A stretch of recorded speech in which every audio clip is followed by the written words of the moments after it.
제9호 태풍 마이삭이 강한 세력을 유지한 채 한반도를 향해 북상하고 있습니다.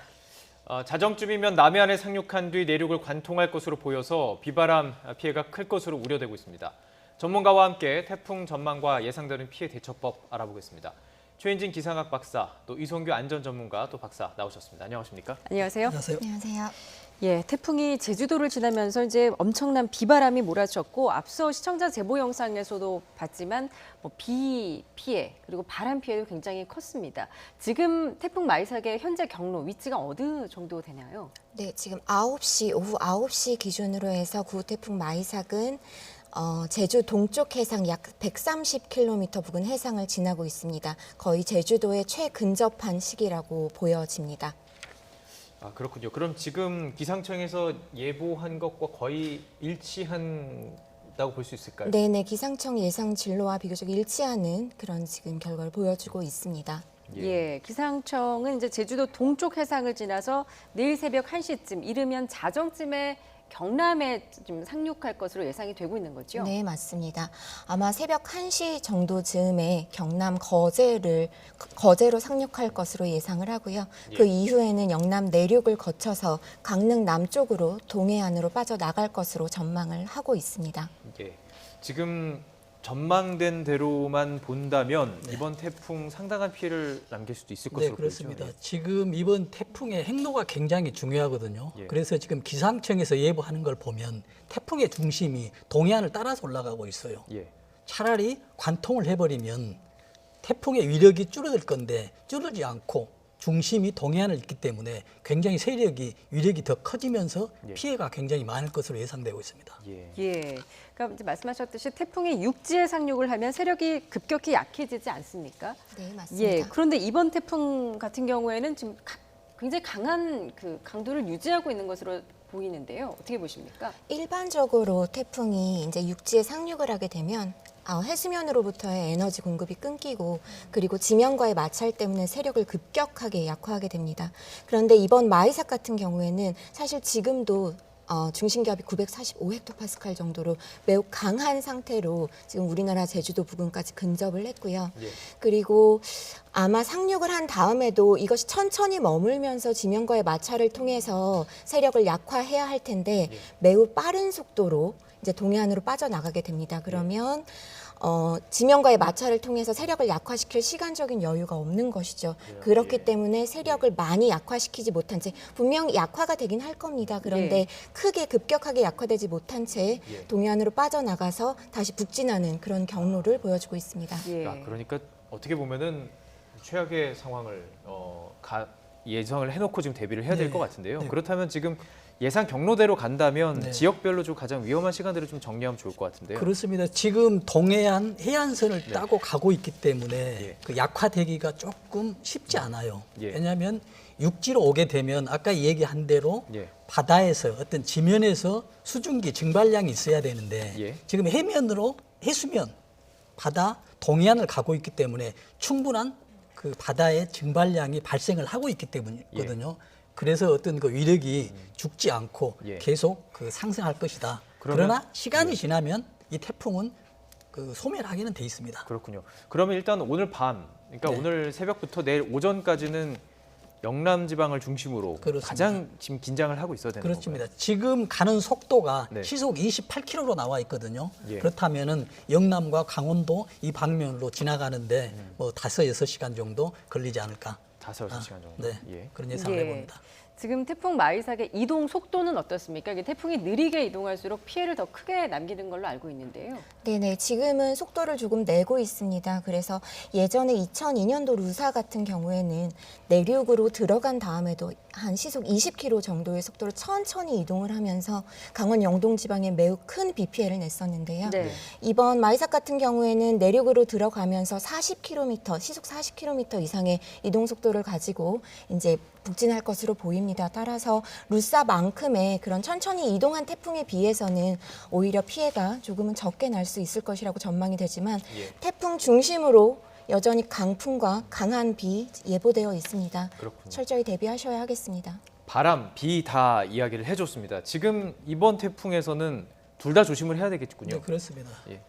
지금 그 전에 우리가 또 바비도 있었고요. 그 전에 폭우가 있었고 네. 지금 우리 대한민국에 있는 건축물들은 굉장히 지금 피로를 많이 받고 있습니다. 예. 지금은 멀쩡하더라도 조금만 어떤 힘을 가하면 무너질 수 있는 그런 건물들이나 어떤 집안들이 많이 있기 때문에 예. 지금 이번에 또 그 마이삭이 또 세력이 강하기 때문에 네. 조금만 어떤 영향만 있으면은 큰 사고, 큰 위험이 있다라고 예측이 되고 있습니다. 예, 이번 태풍 마이삭의 위력은 이제 최대 순간 풍속이 뭐 45m에 달하는 걸로 전해지고 있는데 지난번 그 태풍 바비는 뭐 최대 순간 풍속이 60m에 달한다고 하지 않았습니까? 그런데 체감 그 피해를 보면 뭐 지금 각 지역의 저희가 기자들의 모습도 봤지만 바비 때보다 지금 체감 느껴지는 체감 속도는 더 빠른 것 같거든요. 네, 위력 자체를 비교를 해보면 이제 제주 최근접 시기로 비교를 했을 때 강도 자체는 그리고 최대 풍속도 비슷한 수준입니다. 네. 오히려 이제 태풍에 분류하는 기준으로 봤을 때 매우 강으로 지금 유사한 걸로 보이고 있는데요. 예. 바비 같은 경우는 서해안에서 약 150km 정도 떨어진 그 서해상을 경유해서 올라갔기 때문에 아마 한반도 내륙에서는 그 피해를 조금 체감하기 힘들었을 것 같고요. 네. 하지만 태풍의 중심에 가까웠던 서해안 도서 지역이나 제주 같은 경우에는 상당한 바람이 불었습니다. 그래서 강풍 피해가 속출을 했었고요. 아, 그럼 지금 경로상으로 볼 때 더 강한 바람이 뭐 비슷한 바비와 비슷하지만 네. 경로상으로 볼 때 더 강한 바람이 내륙을 덮칠 가능성이 높다 그 말씀이신 거죠? 네네. 바람이 중심의 바람은 비슷할지 모르겠으나 네. 지금 경로상으로 봤을 때는 바비보다 예. 마이삭이 훨씬 더 위험한 상황이라고 보시면 되겠습니다. 네, 바비보다 지금 태풍 마이삭이 더 위험하다 이렇게 분석을 해주셨습니다. 이 태풍 마이삭이 이제 경남에 근접할 때 순간 풍속이 초속 50m에 달한다고 하거든요. 네. 이게 어느 정도의 위력인지 좀 그렇습니다. 설명을. 우리가 그 태풍을 표현을 할 때 예. 어떤 규모나 크기로 이야기하거든요. 우리가 규모는 그 태풍이 그 시계 반대 방향으로 회전하는 이 속도를 이야기하거든요. 예. 그래서 풍속하면은 그 속도가 10분간의 평균 속도입니다. 예. 그리고 우리가 최대 풍속이라고 이야기하지 않습니까? 네. 그 풍속은 그 10분간의 가장 빠른 속도, 이걸 최대 풍속이라고 하고요. 예. 그래서 이제 동해안에 갔었을 경우에 아까 질문 내용이 였던 거였죠? 아, 그 강한 바람 50m 네, 이 정도면 그렇죠. 어느 정도 피해를 입힐 수 있는지. 그렇습니다. 시속 그 50m 정도 되면은 우리가 20m 정도만 되면 사람이 걷기가 굉장히 어려울 정도거든요. 예. 그러나 50m 정도 되면은 정면으로 있었을 경우에는 건물도 무너지는 이런 상황, 또 철탑이 무너지는 이런 상황이 될 수가 있겠습니다. 예. 그러나 이런 최대 풍속이 50m이기 때문에 이게 장시간 예. 나오지 않고 순간적으로 발생하기 때문에 그런 큰 피해는 발생하지 않고 예. 그러나 순간 무너질 예. 수 있는 조건은 충분히 된다고 보죠. 앞서 제주도의 피해 상황을 보니까 그 네. 소형 자동차가 이렇게 그렇습니다. 전복되는 사고도 일어났다고. 그렇습니다. 하던데. 지금 정면으로 진출하고 있는데 예. 정면으로 왔을 경우에는 커버가 되지만 이 바람이 정면으로 오는 경우가 있고 또 회전하면서 오기 때문에 예, 예. 굉장히 그 무게 중심을 잃게 되면은 어떤 뭐 밖으로 어떤 이탈되거나 예. 다른 어떤 그 낮은 곳으로 예. 어떤 빠질 수 있는 그런 상황도 충분히 발생할 수가 그 있는 것이죠. 정도라면은 일단 자동차가 넘어졌을 정도니까 한 초속 30m 이상은 그 당시 불었다고 추정을 할 수 있겠군요. 아, 그렇죠. 충분히 40m 예. 이상은 충분히 불었는 것으로 예측이 되는 것이죠. 예, 지금 태풍의 강풍 반경도 굉장히 큽니다. 360km에 달하는데 이게 사실상 한반도 전역이 태풍의 영향권에 들어 있다라고 보면 되는 겁니까? 네, 위성 영상 아마 보셨을 겁니다. 예. 굉장히 큰 규모의 구름을 보셨을 텐데요. 이미 한반도 쪽으로 많이 움직여서 우리나라 전역이 보이지 않을 정도입니다. 강풍 반경 360km 정도 되기 때문에 이 강풍 반경의 정의가 초속 15m 이상의 반경이거든요. 한반도 전역이 강풍 영역으로 들어갔다고 보시면 되겠습니다. 그러니까 전역이 360km 안에 있는 모든 곳은 한 초속 15m 정도는 다 불 수 있는 가능성이 있다 이 말인 거죠? 그렇습니다. 네. 그래서 이제 간통을 했을 경우에 예. 반경이 300이기 때문에 우리나라가 지금 동서가 지금 500km 정도 되거든요. 네. 그렇다면은 직경으로 하면 600m 안에 포함이 되거든요. 예. 그러나 가장 중요한 건 태풍의 조건이 하나 있습니다. 밑에서 증발량이 있어야 되거든요. 그러나 바다가 아니기 때문에 증발량이 없어요. 예. 또 아까 이야기한 대로 태풍을 회전을 해야 되는데 예. 육지에 올라오면 육지나 이런 나무, 예. 구조물에 대해서 저항을 받기 때문에 예. 굉장히 죽어갑니다. 그러나 우리가 이제 그 매미나 이 앞전에 루사 있지 않습니까? 예. 예. 그때도 강풍이나 어떤 위력은 굉장히 비슷했어요. 근데 차이 나는 게 뭐였냐면 크기가 차이 났습니다. 예. 거기는 반경이 500km였고 800km입니다. 예. 그러나 지금 있는 마이삭은 반경이 300km거든요. 예. 300km 남짓되기 때문에 관통을 하더라도 그렇게 큰 위력은 가지 않다고 생각하는데 예. 이번에 가는 길이 어디냐면 관통이 아니고 네. 동해안선을 따라가고 있어요. 네. 그럼 한쪽 면에 대해서는 충분히 수증기가 올라가고 있기 계속 때문에 힘을 받으면서 올라가니까요. 그렇습니다. 죽지 않고 가고 있다는 예. 얘기입니다. 예. 그러니까 세력을 유지한 채 계속 올라오기 때문에 더 위험할 수 있다라는 말씀. 그렇습니다. 이신데요. 아예 관통을 해버리면 차라리 소멸하는 가능성이 네. 굉장히 높거든요. 예. 왜냐하면 반경이 적기 때문에. 네. 루사 같은 경우는 500km, 800km이기 때문에 관통해버리면 우리 대한민국을 이렇게 흡수하고 지나가 버리는 경우가 되고 있습니다. 예, 상당히 이제 위험할 수 있다라는 부분을 설명을 해주셨는데 이제 마이삭은 말씀하셨듯이 이제 역대 최악의 태풍 가운데 하나로 꼽히는 2003년 매미와 굉장히 유사한 경로를 보이고 있지 않습니까? 그만큼 매미보다도 더 위험할 수 있다라고 보시나요? 어떻게 보십니까? 네, 매미 같은 경우에 역대급 피해를 남겼었죠. 네. 당시 경남 사천으로 상륙을 해서 울진으로 빠져나갔던 것으로 기억을 하는데요. 예. 당시에 제주에서 순간 최대 풍속이 초속 60m까지 불어서 네네. 그것은 우리나라 지금까지 역대 태풍 중에 아직까지 1위 기록으로 남아 있고요. 예. 영남 남해안과 강원 영동 지역에도 450mm 가량의 일강수량을 기록을 한 바 있습니다. 예. 그래서 지금 위력도 상륙 시기의 위력도 매미와 유사한 것으로 전망이 되기 때문에 네. 피해 규모가 유사하지 않을까 지금 매우 우려되는 상황입니다. 예. 박사님 그 당시 피해 규모 지금 조금 말씀해 주셨는데 네. 기억을 좀 하십니까? 그때 막 그렇습니다. 첨탑이 매미 무너졌죠? 때 예. 사망자가 제 기억으로는 276명이거든요. 예. 근데 이제 그 지금 매미하고 지금 이거 마이삭하고 큰 차이가 뭐냐면요. 아까 이야기한 대로 강도가 비슷합니다. 그래서 풍속 또 이동 속도가 비슷한데 차이가 뭐냐면 반경이 차이가 나요. 네. 매미 같은 경우는 500km였거든요. 그러다 보면 1000km가 되고 있습니다. 네. 그러나 지금 마이삭은 조금 작군요. 300km예요. 예. 그러다 보면 육지에 가면은 힘을 타지 못하고 예. 약화될 확률이 아주 높습니다. 그러나 네네. 정통으로 가는 게 아니고 해안선을 말씀하셨듯이, 따라가기 때문에 예. 쇠퇴하지 않는다. 이렇게 예. 판단하고 있습니다. 당시에 태풍 매미 같은 경우에 이제 최대 풍속이 초속 60m에 달았는데 그 당시에 바람 피해도 컸지만 비 피해가 또 상당하지 않았습니까? 그렇습니다. 지금 이제 태풍에서 가장 중요한 건 우리가 이제 바람만 불지 않습니까? 그래서 밑에서 수증기가 올라와서 구름대를 형성하고 이 구름이 바람으로 인해서 가고 있는데 네. 여기서 가장 이제 위험한 상황이 찬 공기와 만나게 되면 이게 갑자기 비로 인해서 그 구름대가 비로 쏟아내리기 때문에 아주 굉장히 위험한 것이죠. 그래서 지금 날씨상으로 보면 예. 지금 차가운 공기가 맞닥뜨려서 그 구름대와 어떤 폭우를 내릴 수 있는 그런 위험성이 충분하다고 보여지는 것이죠. 아 그렇군요. 자, 그 태풍 항상 얘기할 때 위험 반원 얘기하고 있지 않습니까?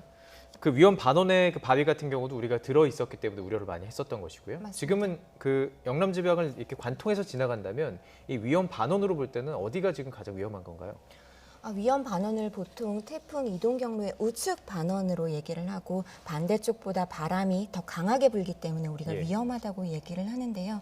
사실은 지금은 위험 반원을 얘기하는 거는 크게 의미가 없을 것 같고요. 왜냐하면 동쪽에 더 있기 때문에. 아니요, 예. 관통하면서 예. 지금 강풍 반경, 폭풍 반경이 워낙 크기 때문에 예. 한반도 전역이 지금 위험하다고 보여져서요. 예. 네, 그러니까 위험 반경에 어느 지역이 들어간다라고 말씀을 드리는 거는 다 동일하게 위험하다. 네, 예. 맞습니다. 그렇게 말씀드리고 싶습니다. 예, 앞서 저희 이제 기자 연결 때도 봤습니다만 태풍이 이제 경남 남해안에 상륙을 하지만 전남 남해안에서도 비바람이 굉장히 거센 거를 확인할 수가 맞습니다. 있었거든요. 네. 전남 쪽에도 지금 태풍의 영향권에 들어 있다라고 봐야 되는 거죠. 네, 당연하죠. 직접 영향권을 들어갔다고 보여지고요. 지금 계속 거제가 상륙 지점이다라고 말씀을 예. 드리는 것은 태풍의 중심이 거제로 들어간다는 거거든요. 앞에서 말씀 주셨지만 강풍 반경 크기 때문에 예. 전남까지 다 덮고 있는 상황입니다. 그래서 전남 해안도 피해에 만전을 기하셔야 될 것 같습니다. 예. 지금까지는 경로가 그 기존의 기상청이 예보한 것과는 다르게 가지는 않는 거죠? 거의 비슷하게 가고 있는 거죠? 기상청 48시간 전부터 거의 같은 진로를 계속 내고 있습니다. 네. 그래서 아마 진로가 흔들릴 가능성은 지금 크게 없어 보입니다. 예. 기존에 변동 가능성이 있었던 한반도 주변의 기압 배치 이런 것들이 대부분 많이 정리가 된 상태이기 때문에 이 경로 그대로 상륙하고 동해안으로 빠져나가지 않을까 전망이 됩니다. 예, 일단 이제 경남 남해안에 상륙을 해서 동해안을 따라 북상을 해서 이제 빠져나갈 것이다라고 말씀해 주셨는데 수도권이나 충청 지역은 어떻습니까? 그 지역도 좀 피해가 있을까요? 네, 사실 지금 태풍의 이동 경로 상에 제주, 영남, 남해안, 강원, 영동은 계속 강조해서 말씀을 드리고 있는데요. 지금 놓치는 지역이 서울이랑 경기입니다. 네. 그런데 그 슈퍼컴 예측을 보면 서쪽에서 다가온 북서쪽에서 다가온 차가운 고기압이랑 그다음 강한 저기압이죠. 태풍이 지금 맞닿아 있는 부분에 네. 강한 강수대를 형성하게 되는데 이 지역이 서울 경기입니다. 아. 아마 내일 오전에 새벽부터 오전 사이 출근 시간대에 예. 매우 강한 바람과 함께 강한 비가 내릴 것으로 전망을 하고 있습니다. 네. 그래서 그렇군요. 예, 이동 경로 길목에 없다고 안심하지 마시고 내일 출근길에 혼잡할 수 있으니까 또 태풍이 어떻게 지나가는지 기상 정보에 귀를 기울여 주셨으면 좋겠습니다. 예, 예. 박사님 그럼 정리를 좀 해봐야 되겠네요. 그 영남 지역은 일단 태풍이 지나가기 때문에 바람이 위험한 상황이고 그렇습니다. 지금 설명해 주신 것처럼 수도권이라든지 그 중부 지역은 네. 이 비가 많이 올 가능성, 그렇습니다. 뭐 바람도 당연히 네. 강풍 반경 안에 들어 있고요. 네. 그래서 우리가 이제 아까 그 위험 반원 이야기했지 않습니까? 네. 지금 우리가 태풍이 반시계 방향으로 도는데 네. 이제 어디서 이제 위험 반원, 안전 반원 나오냐면 지금 편서풍이 지금 북동쪽으로 불어가고 있거든요. 그러면은 반시계 방향으로 돌기 때문에 태풍이 진입하는 뒷면에서 봤을 때 우측은 편서풍과 합쳐집니다. 그렇기 때문에 바람이 굉장히 속도가 합쳐지니까 더 빨라지죠. 세고, 예. 근데 반대면에 대해서는 편서풍은 올라가고 밑에 내리기 때문에 아. 중심의 자체가 약해진다는 얘기입니다. 예. 네. 그러나 지금 데이터상으로 보면은 아까 말씀하신 서울과 어떤 부산 이 사이에는 안전 반원이라고 포함이 되고 있습니다. 그러나 해안가에 대해서는 위험 반원이고요. 그러나 이제 이거에 대해서 아까 말씀하신 대로 그 폭우나 강우량이 많을 지역이 서울 경기 쪽이 이런 북서쪽 이런 방향이 되고 있거든요. 그래서 예. 굉장히 위험한 상황으로 되고 있습니다. 예. 지난 8호 태풍 바비 같은 경우에는 뭐 최대 풍속이 60m에 달한다고 했지만 그래도 생각했던 거에 비해서는 피해가 그리 심각하지는 않았는데 네. 이번 마이삭과의 바비와의 어떤 차이점이랄까요? 있다면 어떤 것들이 있을까요? 그렇습니다. 지금 어떤 크기도 좀 비슷해요. 예. 그리고 뭐 풍속, 뭐 반경도 굉장히 비슷합니다. 그러나 방향이 달라요. 바비 같은 경우는 서해안으로 갔었고요. 예. 또 이번에 그 마이삭은 동해안으로 갔습니다. 네. 근데 동해안으로 바로 빠져나갔어야 되는데 네. 지금 이 구름대가 지금 동해안 쪽에 고기압이 버티고 있어서 예. 고기압 방향을 가지 못하고 북쪽으로 가고 있는데 마침 중국 쪽에 저기압이 기다리고 있어서 이것과 합류되면서 굉장히 세력화가 강해지고 있어요. 네. 그러나 이런 앞에서 있었던 바비는 서해안 자체의 어떤 바비 자체 위력만으로 점점 위력이 낮아지거든요. 이 태풍 자체는 위도에 따라서 굉장히 약해집니다. 왜냐하면 위도가 멀어질수록 높아갈수록 예. 바다의 수면이 낮아지거든요. 예. 근데 증발량이 없어요, 바다더라도. 아, 그래요? 예. 그렇기 때문에 가면 자연 소멸하고 되어 있습니다. 예. 그래서 서해안 같은 경우는 자연 소멸됐고요. 예. 동해안 같은 데 소멸되려고 하는데 왼쪽에 있는 어떤 저기압과 합해지기 때문에 예. 굉장히 이제 세력이 활성화되고 있다라고 예측이 되고 있는 것이죠. 예. 서쪽에 찬 기압단이 있기 때문에 못 올라왔지만 비가 더 많이 내리는 그런 상황이라고 좀 정리할 수 있을까요? 네. 예. 그렇다면 좀 걱정인 것은 이번이 그 태풍 백중사리경과 겹친다고 하지 않습니까? 네. 바다 그러니까 수면이 가장 높은 상황 아니겠습니까? 그렇다면 해일 우려도 좀 있는 거 아닌가요? 이번 태풍에서 가장 우려되는 부분이 폭풍 해일 가능성입니다. 예. 경로가 유사했던 2003년 매미의 경우 당시 마산이었죠. 현재 창원에서 해일 피해가 속출을 하면서 인명 피해도 상당히 났었는데요. 이번 같은 경우에 9월 2일부터 5일까지 대조기와 맞물려 있습니다. 태풍 상륙 시점이. 예. 그리고 이제 태풍이 이제 근접을 하게 되면 태풍이 강한 저기압이기 때문에 해수면이 조금 더 상승을 하게 됩니다. 그래서 평소보다 해수면이 더 높을 가능성이 있고요.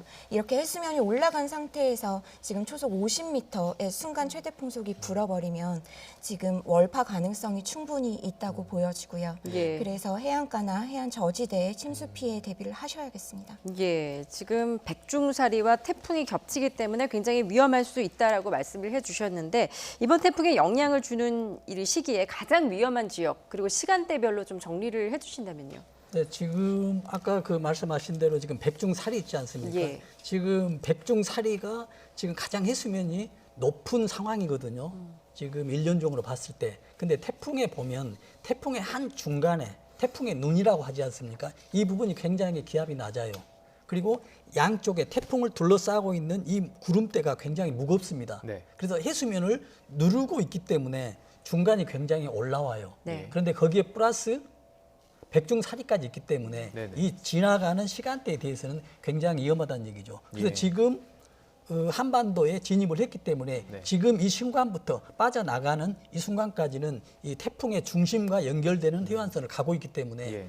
특히 또 백중사리와 합해져서 굉장히 위험하다고 볼 수 있는 때가 되고 있습니다. 그 서해가 있고 동해가 있고 남해가 있지 않습니까? 그럼 어느 바다가 가장 지금 위험한 지금 건가요? 가고 있는 방향입니다. 태풍이 서해 쪽은 굉장히 안전하다 벌써 상대적으로. 네. 그러나 태풍의 가장 중심이 가고 있는 것은 기압이 낮고 있기 때문에 바닷물이 올라오고 있습니다. 그런데 거기다가 플러스 백중사리가 있기 때문에 지금 남해안을 따라서 동해안으로 가고 있지 않습니까? 그래서 그 부분이 굉장히 어떤 그 바닷물 이거에 대해서 위험한 이런 시기라고 봐는 그렇군요. 것이죠. 예. 예. 자, 뭐 지난 그 올 여름의 장마가 워낙 길었기 때문에 비 피해 입은 지역이 굉장히 많은데요. 네. 지금 태풍 마이삭으로 또 비 피해가 우려돼서 상당히 걱정이 됩니다. 지금 각 지역별로 뭐 제주도 같은 경우에는 시간당 100mm가 넘는 비가 쏟아졌다고 하는데 각 네. 지역별로 비 얼마나 내릴까요? 조금 전에 제가 기상청에서 발표한 속보를 보니까 이미 제주의 윗세오름에서는 817mm에 예. 가까운 예. 시간당 130까지 내렸다고 예, 예. 전에 들었는데요. 예. 그래서 817mm의 비가 내렸고 그리고 지금 강원 양양이나 속초 같은 경우에도 200mm가 넘는 비가 내렸고 예. 내일까지 400mm가 넘는 비가 더 내릴 전망이라고 합니다. 그래서 지금 제주, 남해안, 강원 영동 지역에 비 피해에 대비하셔야겠고요. 앞서도 예. 말씀드렸지만 서울, 경기, 충청 안심하시면 안 됩니다. 예. 비 전망이 있습니다. 예. 100에서 200mm 정도의 비를 예상하고 있으니까요. 예. 조심하셔야 되겠습니다. 네. 제주에 벌써 800mm. 이게 수치로 들으면 잘 안 다가오는데요. 이게 어마어마하게 많이 내린 양이죠. 그렇습니다. 이 800mm 하면 이 엄청난 양인데 우리가 지금 이런 것들에 대해서는 우리가 갑을 못하기 때문에 어떤 예. 뭐 교육적인 측면이나 어떤 방송이나 어떤 시각적인 교육들이 좀 필요하다고 보여집니다. 그 시간당 한 50mm만 내려도 거의 눈앞을 뜰 수 없을 정도의 시간당 비 아닙니까? 50mm가 봤을 때는 별로 많지 않지만 이 물이라는 곳은 낮은 곳으로 흘러가기 때문에 낮은 지대에 대해서는 순간적으로 올라가거든요. 네. 그래서 우리가 시간당 강우량 얘기하지만 쌓이는 곳에서는 초당 강우량 이렇게 표현을 하거든요. 예. 그래서 순식간에 있기 때문에 고립되는 상황들이 이런 상황 때문에 발생되고 있습니다. 예, 지난 2002년이었죠. 태풍 루사 같은 경우에도 동해안 지역에 이제 800mm가 넘는 물폭탄을 쏟아부어서 굉장히 피해를 많이 남겼는데 네. 이번에도 동해안에 그렇게 기록적인 폭우가 내릴까요? 지금 아까 말씀대로 그 루사 같은 경우는 지금 고흥에서 시작해서 강원도 춘천으로 아유 관통했어요. 네. 반경이 800이고 굉장히 컸었죠. 네. 그러나 지금 마이삭 같은 경우 이런 경로를 통한다고 하면은 굉장히 세력이 약해집니다. 그러나 그 루사 같은 경우는 그런 큰 상황이었기 때문에 세력을 확장해 가서 있었기 때문에 예. 그런 피해가 있었지만은 그러나 지금은 이제 그 폭우나 이런 네. 상황들이 지금 날씨가 차가운 공기가 구름대하고 형성돼서 지금 충돌하는 이런 상황에서는 예. 그보다도 더 큰 폭우가 발생할 수 있는 요건이 충분히 된다고 봅니다. 예.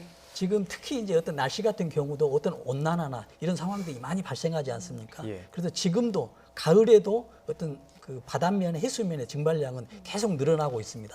이런 구름대들이 어떤 그 충돌했을 경우에 큰 폭우 발생 지역이라고 볼 수 있죠. 이번 집중호우 때문에 그 강들이 범람하는 홍수 사고가 있었습니다. 지금 이 정도의 비라면은 그 부분은 좀 걱정 안 해도 될까요? 아니죠. 이런 부분도 굉장히 많고요. 이 지금 앞에 밥이나 이런 경우에서도 산사태가 굉장히 많이 났지 않습니까? 네. 근데 산사태에서도 이제 가장 중요한 게 어떤 우리 그 인간들이 만들어 놓은 어떤 그 인간 구조물들 있죠. 인공 구조물들. 이런 것들 때문에 지금 굉장히 문제가 되고 있거든요. 예. 특히 산해 같은 경우에, 특히 작년 같은 경우에도 보면은 우리가 태양광 발전소를 굉장히 많이 만들었지 않습니까?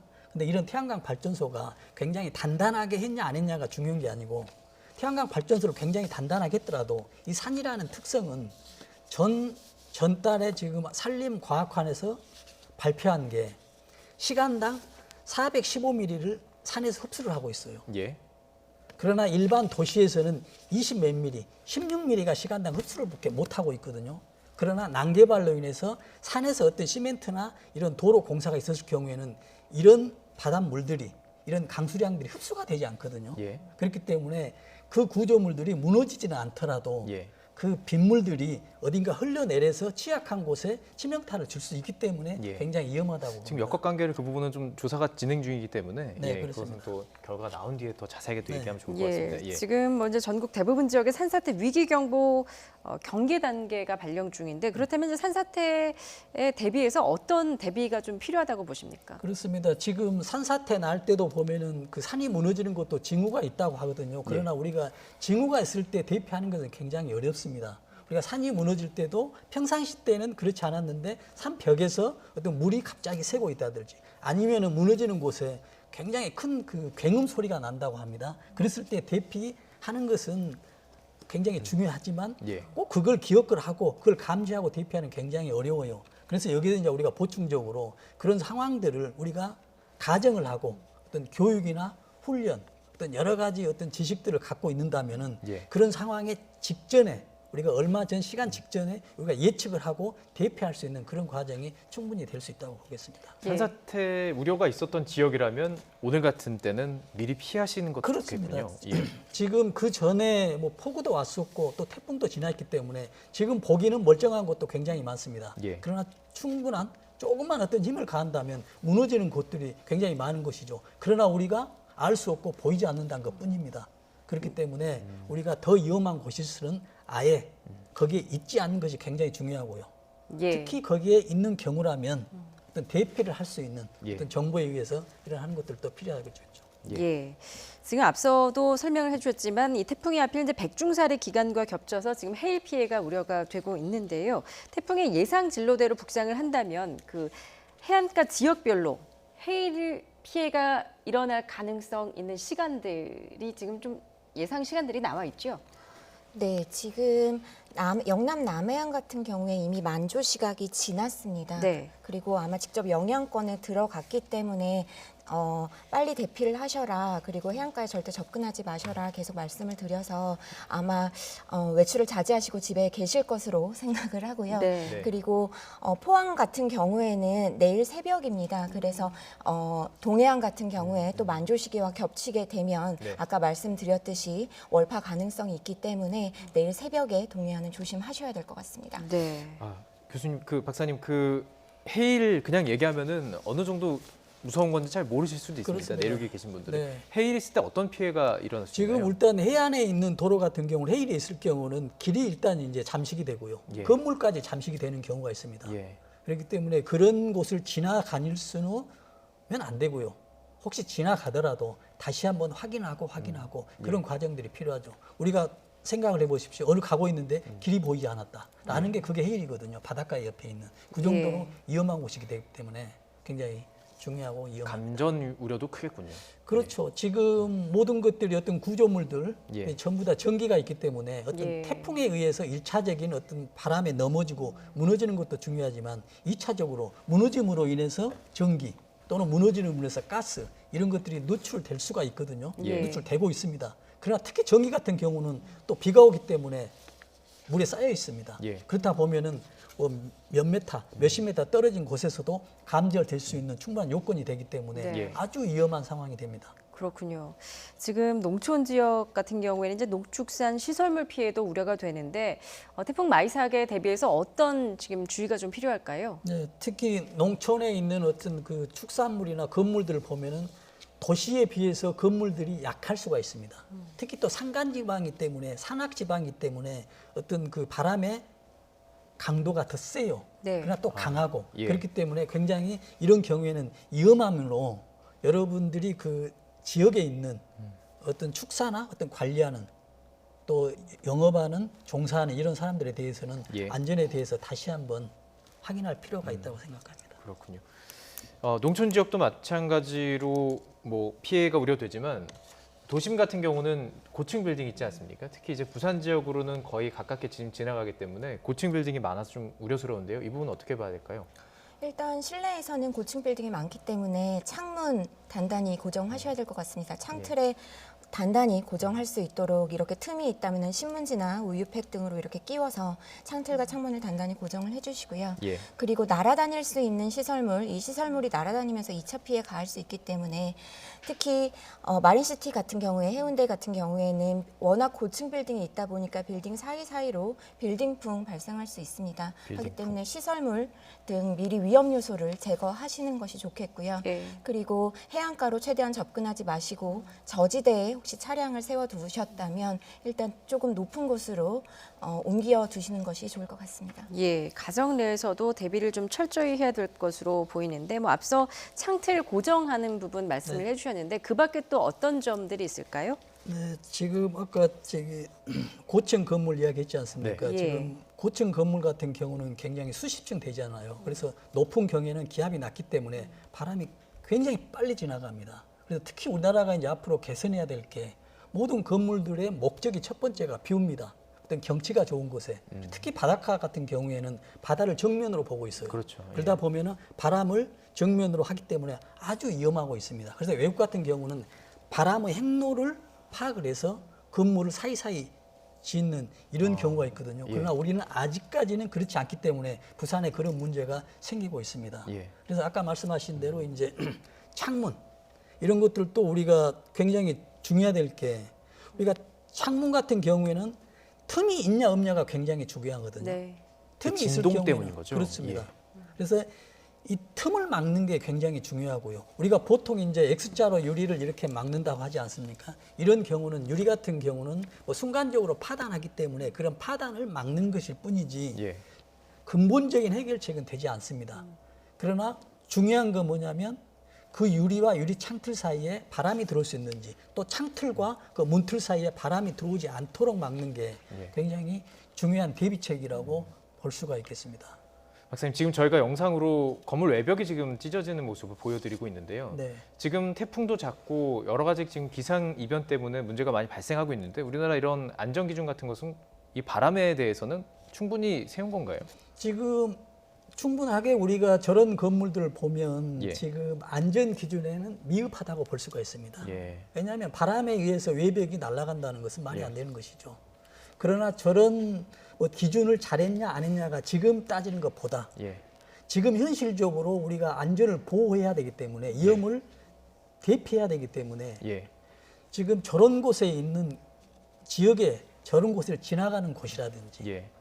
아니면은 저런 건물들에 의해서 또 2차적으로 문제가 발생할 수 있는 곳을 우선 파악하고 예. 대피하는 것도 굉장히 중요하다고 보여집니다. 예, 일단 태풍 마이삭, 뭐 태풍 바람이 불 때는 웬만하면 외출하지 않고 집안에 계시는 게 가장 안전한 방법일 것 같은데 꼭 외출해야 되는 상황이라면 그리고 꼭 운전을 해야 되는 상황이라면 좀 어떻게 해야 그렇죠. 안전한 굉장히 지금 위험한 상황에 예. 대비를 해야 되거든요. 예. 지금 집에 있어야 되는데 꼭 가야 된다. 어쩔 수 없이 가야 된다면 지금 위험을 안고 가는 것이거든요. 예. 그래서 이제 대비를 해야 되는데 갈 때는 왜냐하면 우리가 휴대폰 같은 거 있지 않습니까? 이런 것은 꼭 소지하고요. 또 가면서도 우리가 잠깐 시간 있을 때 휴대폰에 정보를 볼 수 있지 않습니까? 이런 것들 하고 내가 가는 도로의 정보를 미리 파악을 해야 되는군요. 그렇죠. 예. 그리고 또 어떤 기후 상황에 대해서도 확인을 하고요. 그리고 또 지인과 또 연락할 수 있는 소통할 수 있는 어떤 상황들이 꼭 필요하다고 보여집니다. 예. 자, 기상청 얘기를 좀 하고 싶은데요. 그 역대급 최장 장마를 예측하지 못해서 문매를 맞았었죠. 이번 경로와 이 태풍에 대한 경보를 가지고 시험대에 올랐다 이런 얘기도 있더라고요. 아, 네. 아마 해외 기상청에서 발표한 경로와 조금 차이를 보여서 그렇게 말씀들을 하시는 것 같은데요. 우리나라 기상청의 경우 지금 거제로 들어가는 그런 상륙 지점을 전망을 하고 있는데 네. 사실 미국이나 일본의 경우에는 그보다 더 서쪽으로 네. 전망을 하고 있거든요. 네. 그런데 우리나라 그 미국이나 일본 같은 경우에는 아마 자국의 수치 예보 모델 결과를 토대로 저런 예상 경로를 냈다고 보여지고요. 우리나라 같은 경우에 우리나라 지금 관통하고 있기 때문에 예보관들의 역량을 모아서 그 실제 관측각과 비교를 하면서 이제 수치 예보 모델의 오차들을 반영을 해서 조금씩 조정해 나갈 겁니다. 예. 그래서 아마 현재 예상 경로가 크게 다르지 않을 것이라고 저는 생각을 하고 있습니다. 이게 그러니까 기존에 축적된 데이터를 통해서 경로를 찾는 건가 아니면 실제 현재 뭐 데이터, 뭐 레이더의 모습이나 현재 기압골 이런 걸 가지고 정리를 하는 건가요? 기본적으로 슈퍼컴에서 예보 모델을 돌려서 나온 미래의 예측 결과를 기반으로 이제 예보관들이 최종 예보 산출을 하게 되는데요. 이때 고려하는 것이 한반도 주변의 기압 패턴이나 예. 또는 이 기압 패턴의 강도, 속도 이런 것들을 관측 말씀하신 위성이나 레이더와 비교를 하면서 이 모델이 얼마만큼의 오차를 가지고 있는지 그럼 그 차이가 있다면 이 이동의 상륙 지점이 어떻게 변경될 것인지를 이제 논의를 통해서 결정을 하게 되거든요. 아마 해외 기상청은 그런 작업을 자국의 태풍이 그렇게 관통을 하지 않기 때문에 그런 식으로 토의를 하지는 않겠죠. 예. 앞서 이제 그래픽에서도 보셨지만 이제 한미 일의 기상청의 그 태풍 경로를 예보한 것을 보면 미국과 일본의 예상 경로는 조금 더 서쪽으로 치우쳐 있거든요. 만약에 이 경로대로라면 조금 더 위험한 겁니까? 아니면 좀 덜 위험한 겁니까? 조금 더 위험하다고 예. 저는 보여집니다. 한반도 중심을 거의 관통해서 영호남 내륙 영호남 그 경계로 들어가서 한반도 내륙을 거의 중간을 관통하기 때문에 현재 한국에서 본 경로보다 더 위험하다고 저는 판단이 됩니다. 박사님, 만약에 더 서쪽으로 치우쳐서 뭐 일본이나 미국의 모델처럼 한반도 뭐 수도권까지 다 관통하게 된다면 네. 어떤 것들 더 주의해야 되나요?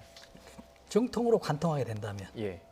정통으로 관통하게 된다면 세력은 굉장히 약해질 수 있습니다. 예. 왜냐하면 지금 있는 바다에 있는 수면이 이 구름대로 공급이 되지 않기 때문에. 예. 그러나 지금 화면에서처럼 지금 동해안을 타고 간다든지 일본처럼 하고 있으면은 이제 굉장히 위험하죠. 근데 저런 상황 가정에서도 지금 북서쪽에 있는 어떤 폭우나 이런 것들이 굉장히 위험합니다. 예. 그러나 이제 반대 급부적으로 그 경기나 이 서울 여기와 또 부산 이 사이에서는 지금 안전 반원이 들기 때문에 예. 조금 바람은 약하다고 이제 볼 수가 있는 것이죠.